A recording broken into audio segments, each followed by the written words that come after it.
Hello everyone.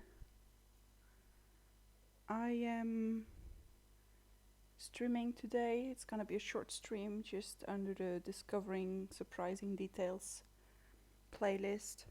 Um, this is actually not something that I recently discovered or that surprises me. I just think it's so wonderful what options you have in this game, and maybe you are going to discover something when you're um, or if you're watching this stream or video later when it's being uploaded. Um, I will yet again have to give you the spoiler warning because this is going to talk about a lot to set up the game, during the game, multiplayer. So it's just if you want to discover it all by yourself, I guess this is not the video for you. If you want to try something else in the game, then stay around and I hope you enjoy.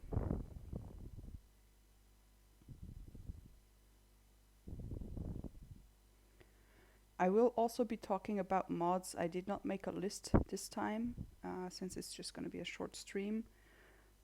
But I will post, paste. I will put them in the description for you so you don't have to look them up by yourself.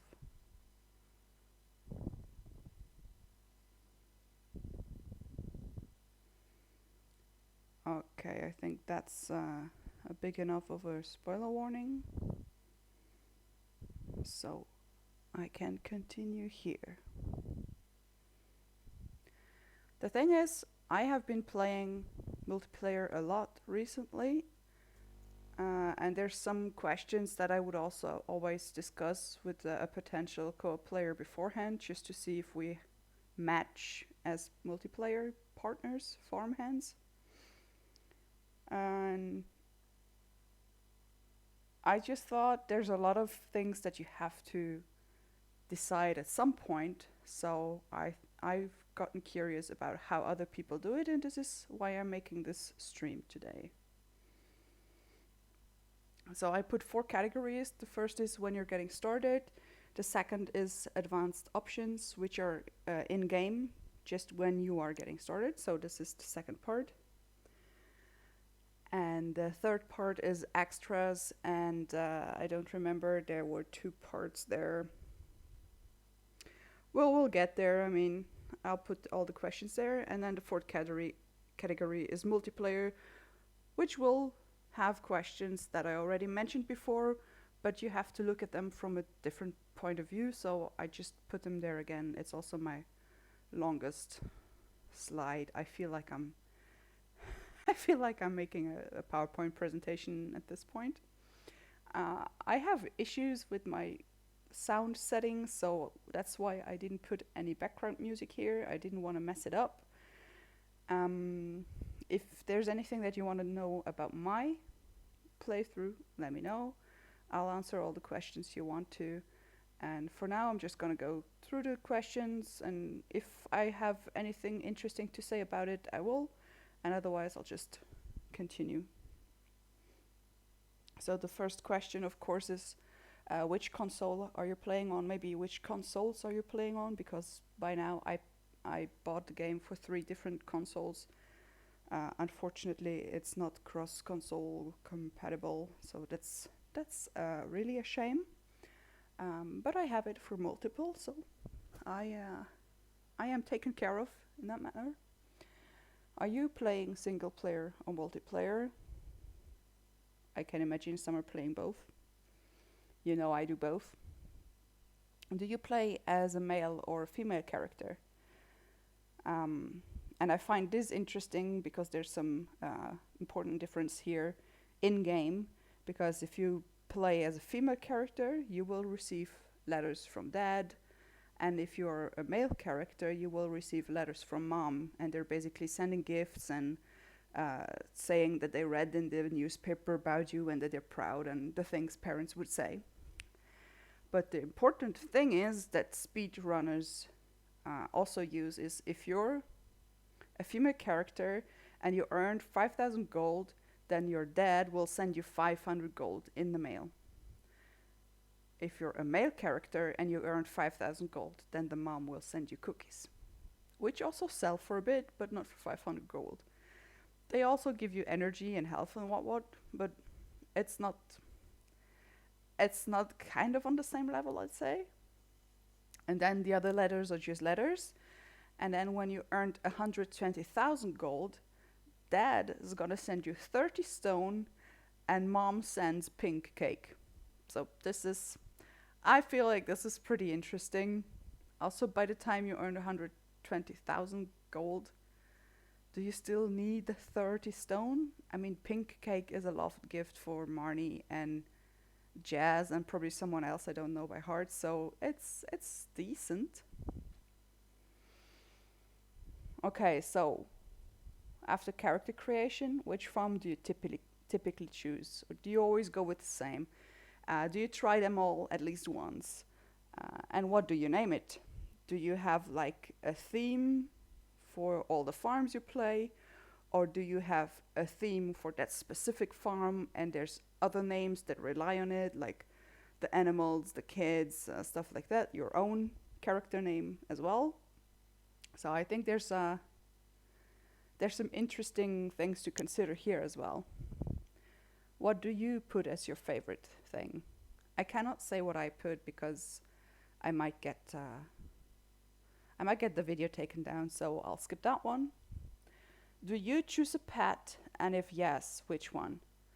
I've actually never played without a pet, and I usually go with a cat unless my farmhand in multiplayer prefers dogs, then I don't mind. And do you skip the intro? Like the scene that explains how you got the farm and how you get there and when you quit Joja and whatnot. I do, every time. Unless I forget to tick the box that says skip intro. Alright. Now, if you do not play this for the first time, because otherwise it's not possible, do you decide in advance if you want to complete the community center or if you take the Joja Mart way? I know that spirits and opinions are split on this question. If you do want to complete the community center and you don't play for the first time, and this is like a nice transition to the advanced options as well, do you go for the normal bundles or the remixed ones? And if you do the community center, do you opt for the first year completion guaranteed? These are two options that you have in the advanced options. So let me go to advanced options real quick.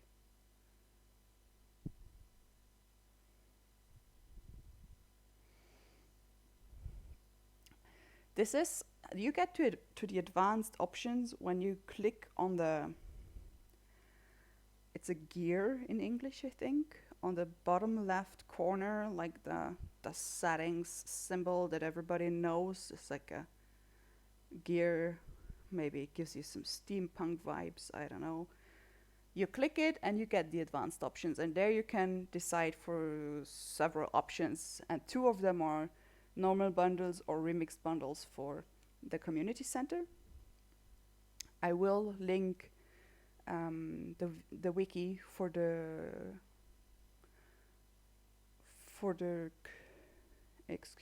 remixed bundles, so you can have a look at what changes. Some things may not change, some things certainly don't change, and some other things will certainly change. The other thing that you can tick here is the first year completion guaranteed.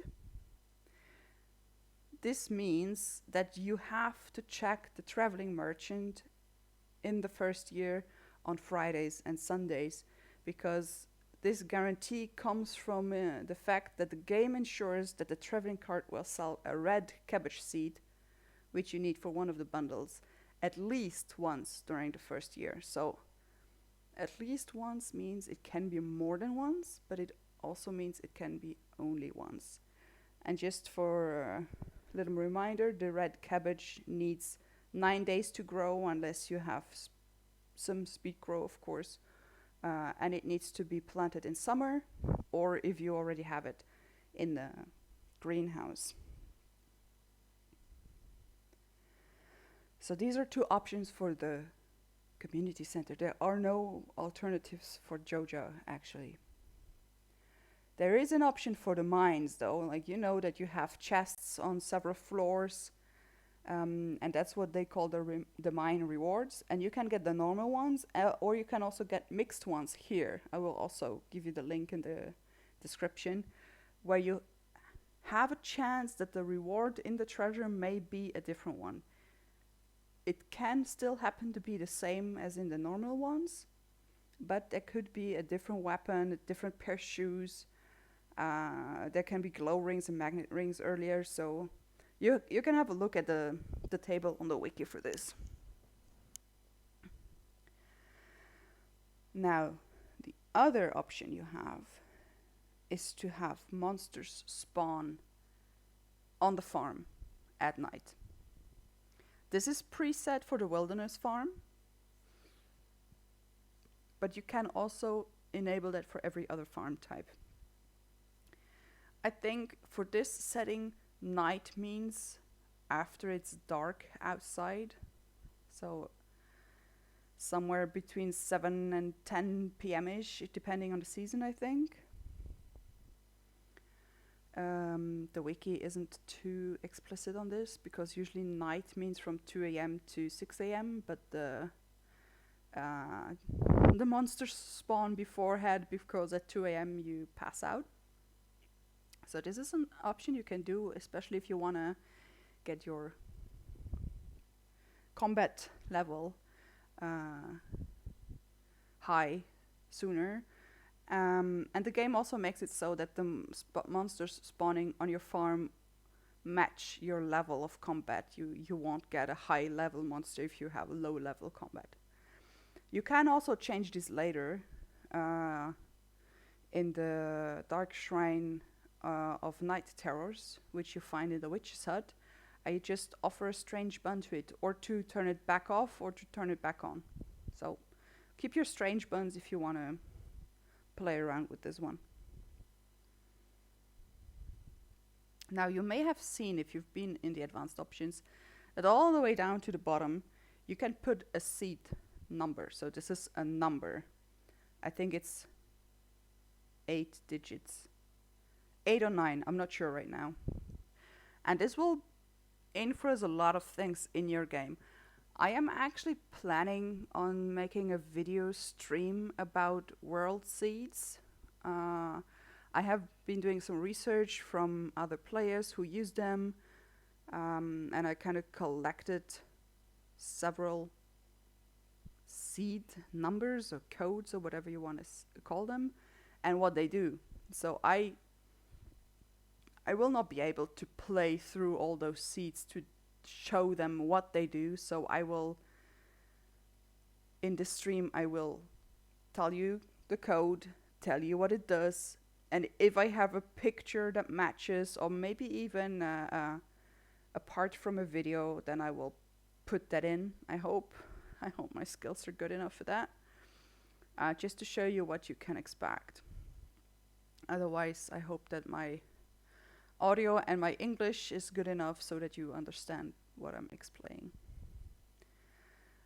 Now, this next question is interesting for single players as well.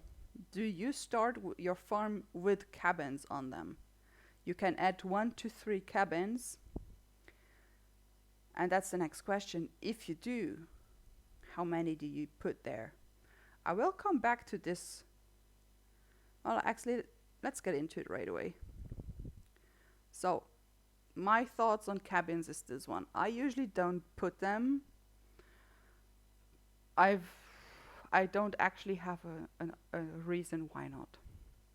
The thing is, if you put them there when you start the game, when you set up your new farm, you get 3 cabins for free.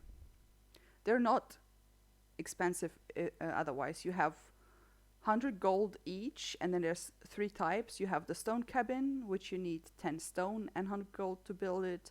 You have the blank cabin, which needs 5 woods and 10 fiber. Or you have the log cabin, which needs 10 wood. So it's 100 gold plus very tiny amount of resources for the cabins, but you could get them for free. The thing is, you can build them later for a price, but you can also delete them later if you put them when you start the game. Now, if you put them when you start the game and you delete them later, you actually get free stuff from it. You will be able to take all the furniture out of those cabins. You can't sell it, but you can use it. And if you delete the cabin, there will be only a box, a chest with the seeds and the tools in it. So you get a free chest, free tools, and free seeds. It's the 15 parsnip seeds, but still. Just saying. The other thing is, if you keep them, you can upgrade them just like your own house. So it means you have more room to do stuff. Sheds are cheaper, I agree. But, hear me out, each cabin can have a cellar, which means casks, which means more aged wine, which means more money. Just to give you something to think about. And what is especially interesting in early game, I think, is you can sleep in any of those cabins, in any of the beds. This is most practical if you use the separate layout for them, because sometimes you come in at the bottom part of your farm and you know you will not make it up to your own farmhouse, and if there's a cabin, you can just sleep there and not miss out on any energy the next day. So if you do you use the separate or the nearby layout? Nearby means they're basically all next to each other in a row, kind of, sortish, and separate places them on different spots, almost corners of the farm. Maybe the information I just gave you is new to you and you will choose differently next time. I don't know. Let me know in the comments. Now, the next category I made is during the game and then extras. You'll see. Because some things you need to decide during the game. Sometimes you may have decided before. One question that I am interested in, or the response I'm interested in, is which skill or skills do you like the most and therefore play the most? I know some people like fishing a lot. I don't like it because I don't like the minigame, which is why I'm cheating on it with the minigame. Maybe you love the mining, maybe you love the farming, the ranching, the foraging. I have to say, with the cheating that I'm doing on the fishing, I like all of them. Like, I like the diversity it offers to me. Now, on the farm you have the cave, right? Big question also. I know there's two sides to this question. Do you choose the bats or the mushrooms for the cave?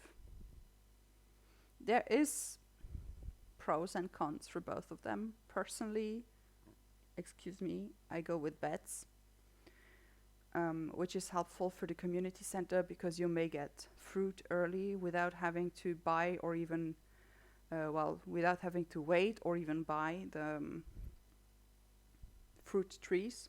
You'll still have to wait for them to spawn in the cave, which is not the highest probability, but they will get there. And the mushrooms, and this is why I always put the spoiler warning as well, you will get seasonal mushrooms. You will also get mushrooms in the lower floors in the mines. You will get mushrooms in the forest farm, if you chose that farm. There's always mushrooms, seasonal mushrooms, in the secret forest. And once you have Ginger Island unlocked and you took a little bomb there, you will have a mushroom cave there as well. So it's not necessary for the community center, and it's not impossible or even hard to find them otherwise. Plus, and this is something that's, I don't know how sure this is. I read it on the coming updates for the 1.6 version of the game on the wiki page for the modders. I will also link this. supposedly with the 1.6 update, you will only get mushrooms every second day. This was, it seems, an error in the code writing for the 1.5 upgrade. I think that's a shame, but it might change your decision for mushroom or bats after the 1.6 update if they actually do this. I don't know.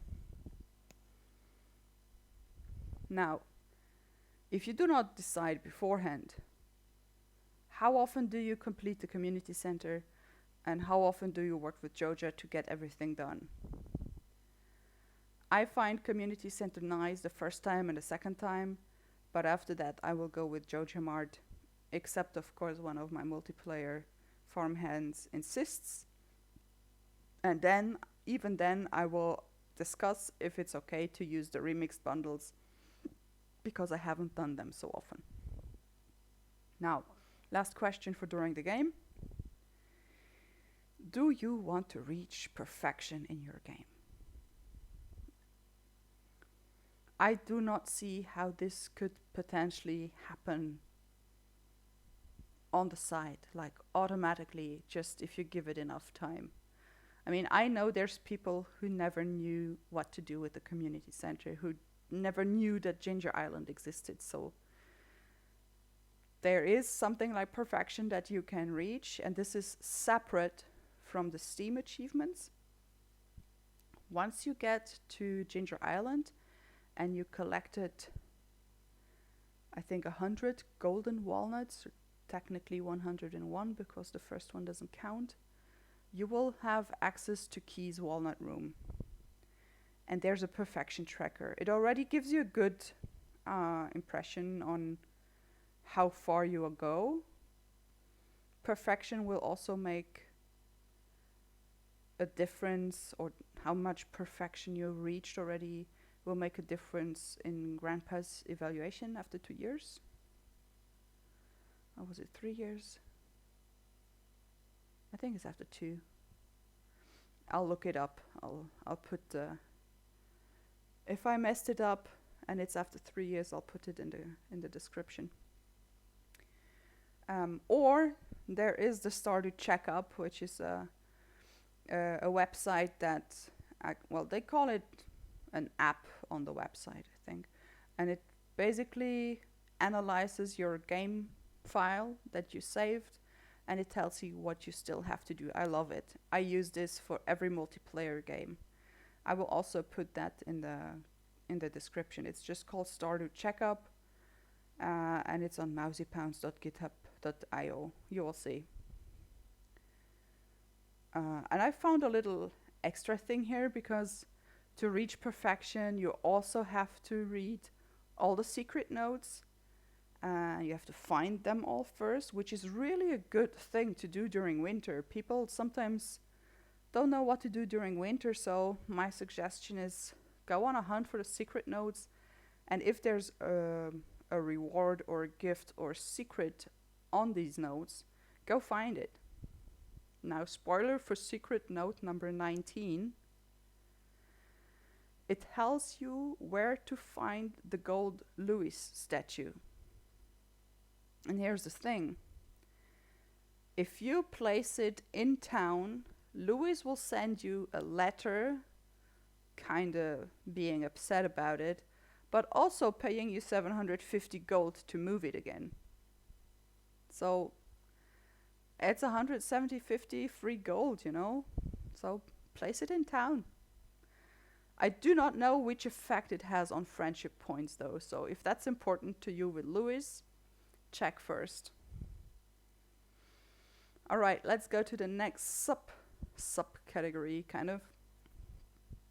Do you take advantage of glitches in the game?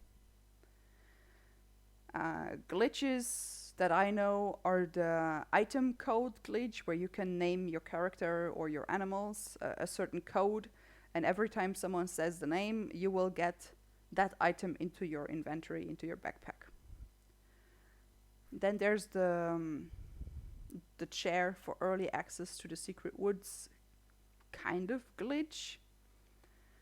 where you hop on the chair, and when you hop off on the other side, so you can get there even though you don't have the axe. You need to place the chair in a certain way to do it. There's also the out of bound glitch, where you can move out of the map by swinging the side, for example, because every time you use a tool, you move a little bit, and it does not count as moving to the next map, so you can just walk around and see what else is around. There's also the duplication glitch, which is especially helpful in multiplayer, where you put something on a table, you both grab it at the same time, and you both have it in your inventory. So if you do this several times, you're duplicating an item. And then there's one other glitch I know, which is the spring onion quality glitch, let's say. If you harvest a gold or even a silver quality spring onion, and that quality spring onion filled your last slot in the backpack, then you can try to pick up the other spring onions that are still there until you pick them up in the same quality. So you kind of force the game to give you the spring onions in the same quality that you already have in the backpack. That requires, of course, that you don't have any other spring onion in the backpack, so there cannot be any other slot open. If you know any more glitches that still work, also disclaimer, I mostly play on PC, so most of the things that I talk about work on PC. I never tried them on mobile, and I've only had the Switch recently, so I certainly didn't try there yet. If you know, confirm or disagree, or if you know any others that still work, let me know. Now, important question for me. Do you play vanilla or with mods? Frankly, I prefer not playing without mods anymore. I love my mods. I have over 200 by now. I finally managed to make the master list of my mods, which is really the ones that I don't want to play without anymore. I will also link it in this video and add it to all the other videos that I mentioned it in. Hopefully I find them all back. I finally managed to write it. Let me know if there's any of your favorites on there too, or if there's one that you recommend to me maybe. There's, for example, the very first mod I ever installed is the Hot Spring Farm Cave, just because it's so beautiful, and it works with the Bats Cave because it has 2 floors and the fruits spawn on both floors, so it's actually a higher probability for the fruits to spawn there. I will link my video that demonstrates the Hot Spring Farm Cave. In that video, I actually wanted to show you that you can switch from Mushroom Cave to Bat Cave, or even from Bat Cave to Mushroom Cave, if you change the game file a little bit.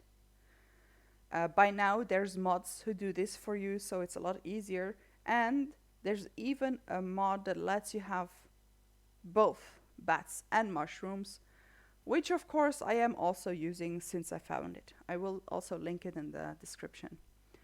And then there's another type of farm cave mod that I discovered. It's called Wild Cat Farm Cave. So basically, no mushrooms and no bats, but cats. And they will bring all different kind of stuff. I know they bring fiber, they bring wool, they bring different types of fish, but I don't know by heart what else they could bring. I will link the mod here in the description as well, and also Wikid's video showing a bunch of cats mods, including the Wildcat Farm Cave. And if you're interested in other pet mods, because I think that one cat or one dog is really not enough. I am working on what I call the animal farm, where I want to get a cabin or a coop of each available animal. So each each colored cow, each colored chicken, etc., etc. And on that farm, which I am also streaming, I also want to test some pet mods that allow you to have more pets, and also something that the mod calls familiars, which can be a cat, but it can also be a butterfly or a tiny Pepper Rex. So if you're interested in those mods, let me know or join me when I stream. I will already share the mod links with you. One of my favorite pet mods is also cat gifts. It doesn't only work for cats, but also for dogs. I prefer the cat version because it brings you the gift in front of your house, and the dog like digs it up somewhere on the farm, so you have to find it first. I'm just lazy like that, which is probably why cats work better for me. And then there's of course a lot of recolor mods that let you change the colors of the dogs, of the cats. You can have like Pokemon type pets and all kind of cross fandom mods here. The ones that I love is Toothless, Gigi, and just a simple black cat, which doesn't exist in the main options, which is a little surprising. I don't know. Does anyone know if Concerned Abe is maybe superstitious? No black cats on the farm? No. I don't know. It never got me any trouble. So maybe it's just he limited himself to 3 colors, and that's the 3 colors he chose. Who knows? Okay, let's move on to the to the fourth category, which is multiplayer. Yeah. Sorry for the long texts here. It's a little repetitive, but I think an important question is who is hosting? How many are you? Is it just 2? Are you 3? Are you 4 people? And then does the host get to decide on things? And if yes, on which ones? I really want to know. Like, you can take this, like make a screenshot of this one. I can even share the picture with you if you like. The recolor is by Daisy Nico, by the way. And if you want to start a multiplayer game, check these questions with the people. Maybe it's gonna be interesting. Maybe you will find the perfect person. Maybe you will find out pretty quickly that that person won't work for you.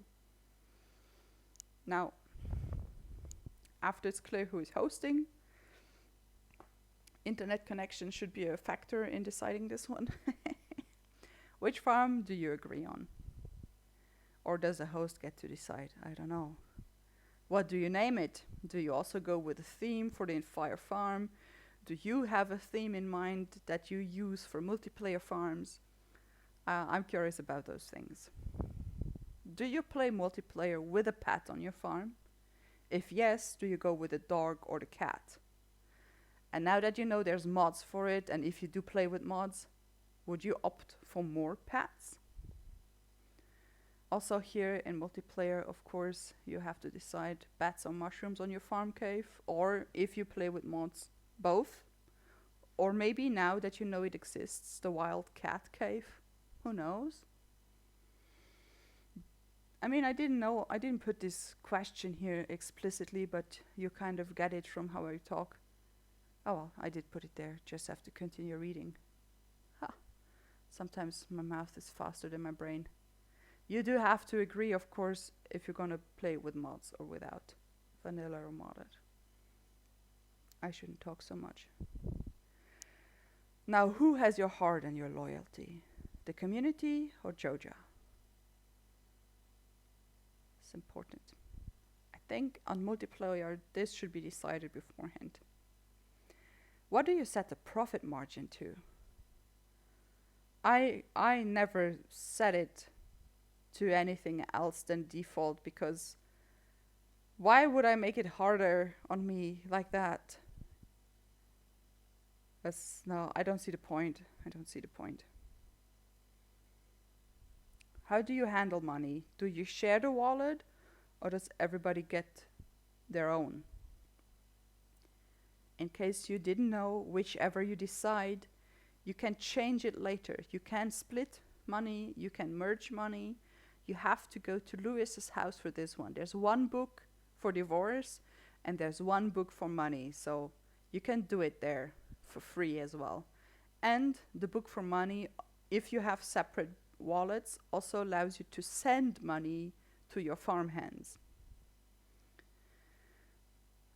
There used to be a mod for this one before it was part of the game. I think that's nice to know. Nice to know this as well. And also, if you have a shared account, so to speak, how do you decide what to buy when? Is there someone who manages the money? Do you set a priority list? How do you manage it? I'm curious how different people do this. What about the tasks and the skills in the game? Do you have like certain roles? Someone is taking care of the fishing, someone's taking care of the farm, someone else does the foraging and goes to buy the seeds and is just around and befriending people. Do you do you have roles like that, or is just everybody doing what they like, or everybody doing everything? Do you try to reach perfection in the multiplayer game? Now the cabin questions again. Do you get them pre-built? Even if you're less than 4, do you get them all? Like 3 cabins? Do you get as many as you need? And do you put them in the nearby or the separate layout?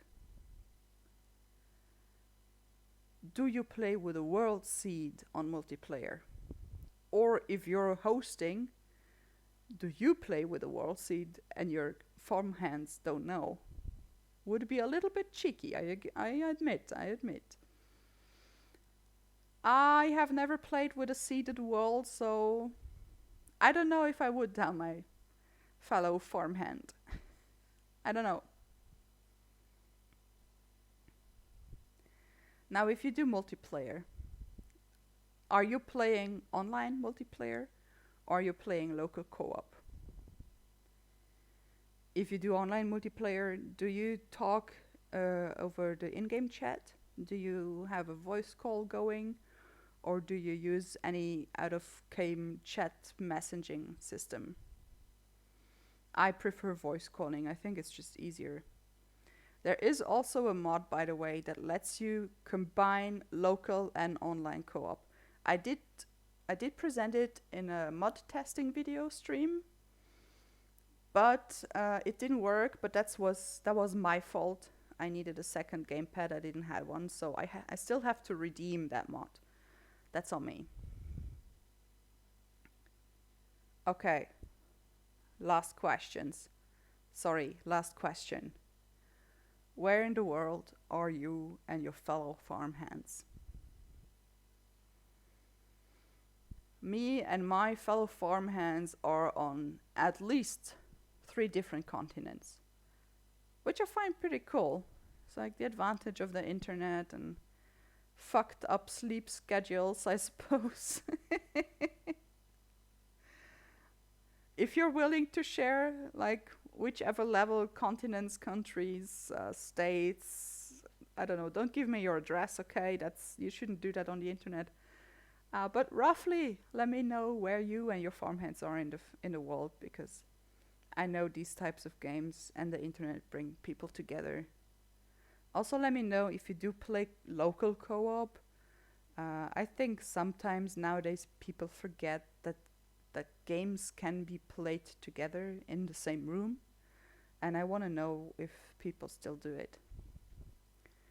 I actually got introduced to the game in local co-op when I was visiting a friend, and he showed it to me and we played together, and then I played on PC at home. We played on the Switch there.